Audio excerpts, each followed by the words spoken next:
Karena banyak orang memandang, sederhana, tidak perlu baca niat, cukup dalam hati saja. Yes, dalam hati betul. Itu pasti diketahui oleh Allah Subhanahu wa Ta'ala. Nah, kadang-kadang kan kita ini sering lalai. Ya. Hari ini kita buat, besok kita tidak buat. Nanti sebulan lagi ingat lagi. Nah, ini bagaimana kita bisa meniatkan segala sesuatunya hanya untuk Allah dan untuk Allah.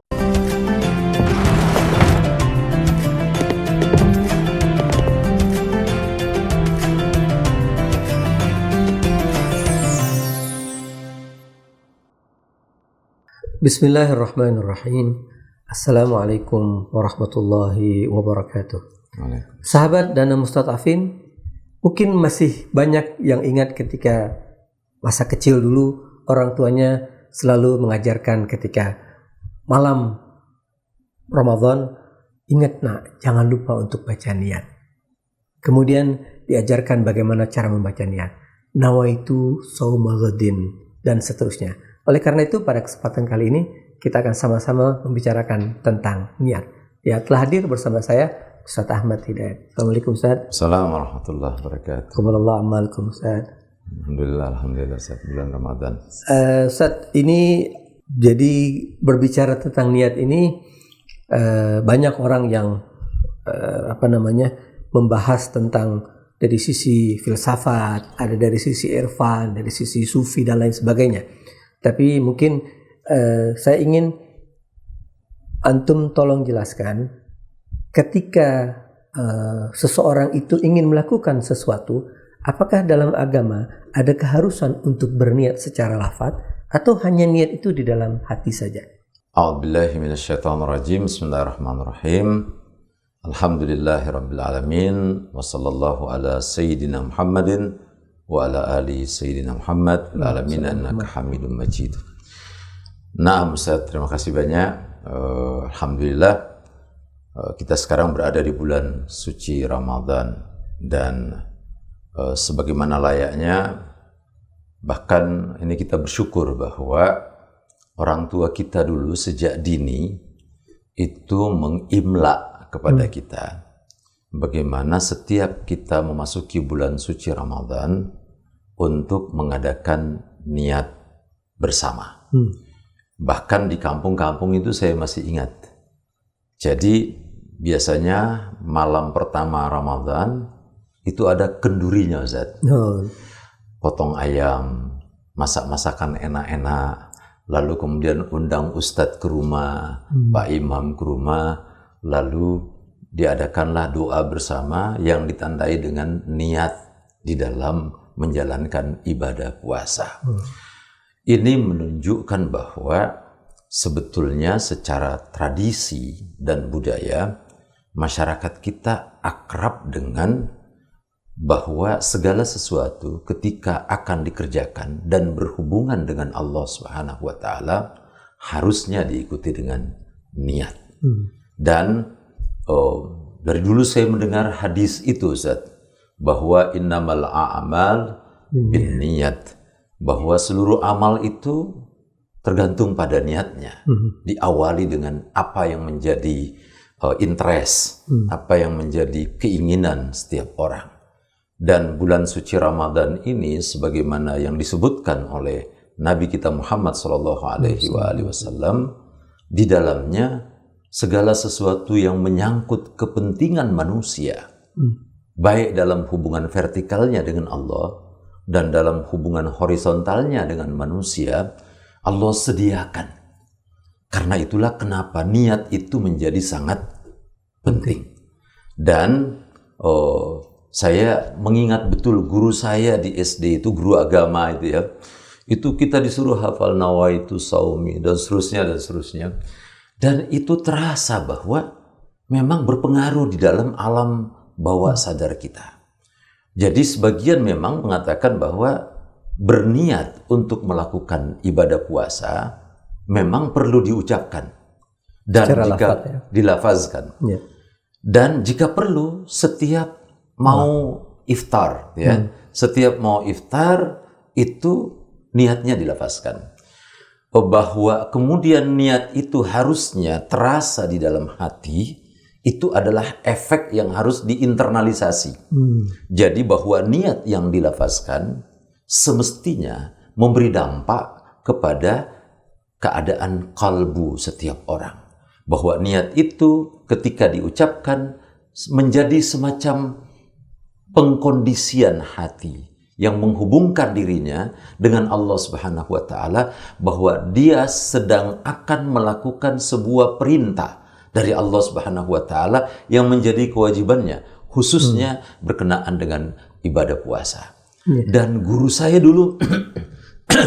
dulu mengatakan bahwa kalau kamu mengucapkan niat dan kamu benarkan di dalam hati kamu, maka ibadah puasa yang akan kamu lakukan, akan kamu kerjakan pada siang harinya, itu betul-betul akan memberikan efek ruhani, efek kejiwaan, dan manfaat yang banyak. Kira-kira itu. Ya, jadi kalau tadi antum cerita bahwa dulu di kampung, memang suasana dulu itu puasa itu betul-betul indah ya Ustaz. Indah. Memang mungkin anak-anak sekarang ini tidak merasakan keindahan dan kebersamaan puasa seperti dulu. Nah, kembali ke niat Ustaz, bahwa boleh tidak ketika ada orang yang mengatakan bahwa niat yang kita lafazkan itu adalah itu agar kita betul-betul siap, betul-betul yakin bahwa kita akan melakukan sebuah amal ibadah atau sebuah sebuah puasa, atau entah itu nanti puasa atau entah itu sholat atau apapun, itu dengan betul-betul siap. Tanpa kita melafatkan, itu mungkin kita tidak memiliki kesiapan. Saya membaca satu buku berkenaan dengan puasa lahir, puasa batin, yang berbicara tentang bagaimana seluruh instrumen dalam diri kita ini, baik yang bersifat fisikal maupun yang bersifat ruhani, sebetulnya berinteraksi antara satu dengan yang lain, saling memberi kekuatan antara satu dengan yang lain. Ruhani kita itu butuh diimpus oleh ucapan kita, tindakan kita, perkataan kita, yang kemudian akan mendapatkan pembenaran di dalam ruhani kita. Nah, kalau dua hal ini bekerja secara terpadu antara fisik kita, ucapan literal kita, bacaan mulut kita, lidah kita bergerak, itu sebetulnya direspon oleh ruhani kita, direspon oleh jiwa kita. Yang kalau direspon pada jiwa kita, maka seluruh instrumen di dalam tubuh kita akan bekerja untuk mempersiapkan diri bahwa sejak misalnya maghrib itu selesai sholat maghrib, sholat isya, itu imam membaca bersama-sama, saya besok mau puasa, niat puasa karena Allah Subhanahu wa taala. Bersama dengan itu, sebetulnya anggota tubuh kita sudah menyatakan kesiapannya merespon niat itu, apatah lagi batin kita.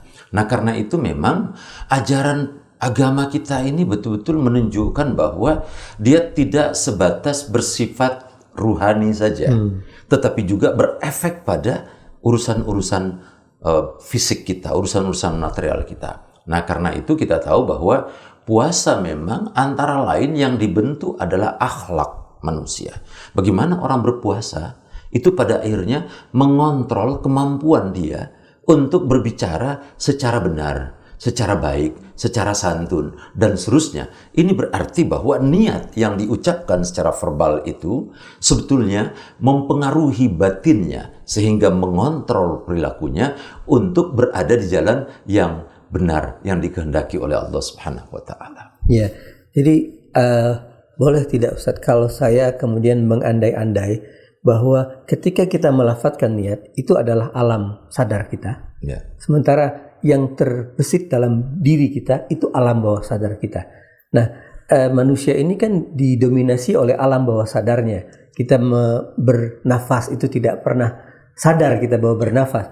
Nah, ketika kita terus melakukan niat, mengucapkan niat selama 30 hari atau 29 hari, maka alam bawah sadar kita pun sudah terbiasa dengan berbuat baik, berbuat amal-amal yang dianjurkan di dalam bulan Ramadan. Nah, kebanyakan orang-orang ketika Ramadan selesai, maka amal-amal baik tadi juga habis. Bulan puasa habis, amal-amal baik tadi habis. Tidak lagi ngaji, tidak lagi sholat di masjid, tidak. Karena apa? Mungkin alam bawah sadarnya belum connect dengan alam sadarnya. Betul sekali Ustaz. Dulu guru saya pernah, walaupun tidak lama, belajar di pesantren gitu ya. Sebetulnya sebagian saya lupa apakah ini riwayat dari Rasulullah atau ungkapan para ulama, menyebutkan bahwa sebetulnya dalam 12 bulan 1 tahun itu, bulan suci Ramadan itu adalah bulan suci untuk mengkondisikan suasana batin, agar 11 bulan yang akan dilalui pasca bulan suci Ramadan, suasana hati yang sudah dikondisikan, baik yang bersifat verbal maupun yang bersifat ruhani, alam sadar kita dan alam bawah sadar kita yang suka tidak suka, itu secara real time, hidup setiap saat, berinteraksi dengan berbagai macam persoalan. Bayangkan kalau selama 1 bulan itu ada pengkondisian, bahkan kadang-kadang 2 kali orang baca niat loh Ustaz. Niat setelah dibaca setelah sholat isya, nanti setelah di meja makan di waktu sahur itu kita lagi baca niat lagi. Ya. Ini kan sebetulnya bukan sekedar ucapan, tetapi upaya rekonsiliasi antara apa yang ada di alam sadar kita dan apa yang ada di alam bawah sadar kita untuk bekerja sama dengan baik. Bahwa menghadapi realitas yang real time terjadi, baik itu kelihatan secara fisikal, secara material, maupun tidak terlihat secara material, itu sebetulnya mempengaruhi keadaan hidup kita. Dan suka tidak suka, nampak betul bahwa orang bisa mengontrol dirinya dengan perilaku-perilaku yang baik itu pertanda bahwa ada pembiasaan mengerjasamakan antara alam sadar dia dengan alam bawah sadar dia. Dan saya kira salah satu pendidikan terpenting di bulan suci Ramadan ini, di antaranya dengan niat ini. Karena banyak orang memandang, sederhana, tidak perlu baca niat, cukup dalam hati saja. Yes, dalam hati betul. Itu pasti diketahui oleh Allah Subhanahu wa Ta'ala. Allah pasti dengarkan apa yang terbetik dalam hati setiap orang. Tetapi Allah juga suka kalau kita ungkapkan, refleksikan dengan baik lewat ucapan verbal kita. Dan kadang-kadang ucapan verbal itu juga menguji cara kita membaca dan melafaz secara benar ucapan-ucapan yang di dalamnya setiap kata dari kata yang mengandung, yang terkandung di dalam kata nawaitu saumi, itu betul-betul mengandungi makna yang dalam, yang kalau itu dipahami secara batiniah, itu akan berpengaruh pada mental kita, pada perilaku kita, pada karakter kita sehari-hari. Iya, luar biasa Ustaz. Nah sekarang mungkin Ustaz, supaya jangan sampai nanti ketika Ramadan ini berakhir, niat kita pun berakhir. Ya, mungkin ada trik-trik atau kiat-kiat khusus yang mungkin bisa antum sharing ke kita. Supaya kita di dalam Ramadan ini betul-betul mengkonekkan antara niat verbal kita dengan hati kita, dan ini terus kita bawa sampai ke 11 bulan berikutnya. Kalau kita meyakini riwayat hadis dari Nabi bahwa amal itu sangat tergantung pada niatnya, maka sebetulnya bulan suci Ramadan ini dengan ujung dari pencapaian seluruh proses ibadah yang kita lakukan di bulan Ramadan adalah takwa. Maka takwa itu sebetulnya paling tidak melahirkan 2 kesadaran pada diri orang yang bertakwa. Untuk kita ketahui bahwa bulan suci Ramadan ini telah membentuk dan menjadikan kita sebagai manusia-manusia yang bertakwa, sebagaimana janji Allah Subhanahu wa Ta'ala dalam surah Al-Baqarah itu, kutiba alaikumusiyam, ujungnya la'allakum tattaqun, itu sebetulnya paling tidak harus ada 2 yang terasa pada diri kita. Yang pertama yaitu membentuk kesadaran pandangan dunia tauhid. Dan yang kedua, melahirkan kesadaran yang bersifat ideologis. Pandangan dunia tauhid menyadarkan kepada kita bahwa secara ontologis tidak ada satupun peristiwa di dunia ini kecuali berhubungan dengan Allah. Dan karena berhubungan dengan Allah, sebaiknya hamba itu meniatkan seluruh proses kinerjanya untuk Allah Subhanahu wa Ta'ala. Itu efeknya. Yang kedua, secara ideologis. Ideologi ini sebetulnya adalah menyangkut seluruh aspek kehidupan yang diatur oleh syariat agama Allah. Kita percaya bahwa tidak ada ruang, tidak ada waktu, tidak ada peristiwa, tidak ada keadaan yang di situ tidak diatur oleh Allah Subhanahu wa Ta'ala. Nah, kalau kita meyakini bahwa seluruh yang terjadi di semesta ini ada hukum Allah di dalamnya, dan setiap hukum Allah itu ketika diikuti, dijalani dengan baik akan berdampak pahala, maka semestinya orang yang bertakwa itu dan orang yang berada dan mendapatkan pelajaran di bulan suci Ramadan ini tidak boleh lepas dari niat apapun. Saya angkat dan pindahkan vas bunga ini, saya angkat dengan niat takarrub ilallah Subhanahu wa Ta'ala. Saya mendekor rumah saya niatkan takarrub ilallah. Saya mengatur dan menyapu rumah saya niatkan untuk takarrub ilallah. Maka ada kesadaran yang bersifat holistik pada diri manusia bahwa tidak ada peristiwa kecuali di situ ada Allah Subhanahu wa Ta'ala yang melihat seluruh urusan kita, dan itu berarti bahwa semua yang kita kerjakan bisa bernilai amal di sisi Allah Subhanahu wa Ta'ala. Bagi saya inilah pendidikan terdalam dari bulan suci Ramadan, Ustaz. Ya, mungkin boleh lebih tadi antum ceritakan bahwa ketika kita ingin melakukan segala sesuatu, kita niatkan itu untuk Allah Subhanahu wa Ta'ala. Nah, kadang-kadang kan kita ini sering lalai. Yeah. Hari ini kita buat, besok kita tidak buat. Nanti sebulan lagi ingat lagi. Nah, ini bagaimana kita bisa mengkondisikan diri kita? Artinya meniatkan segala sesuatunya hanya untuk Allah dan untuk Allah. Iya, memang itulah saya kira, Ustaz, kenapa misalnya Allah Subhanahu wa Ta'ala menyuruh kita untuk bergegas, tidak lepas kendali dari ingatan kita kepada Allah Subhanahu wa Ta'ala. Salah satu di antara yang sangat penting di bulan Ramadan ini misalnya qiraatul Quran, tilawah Al-Quran.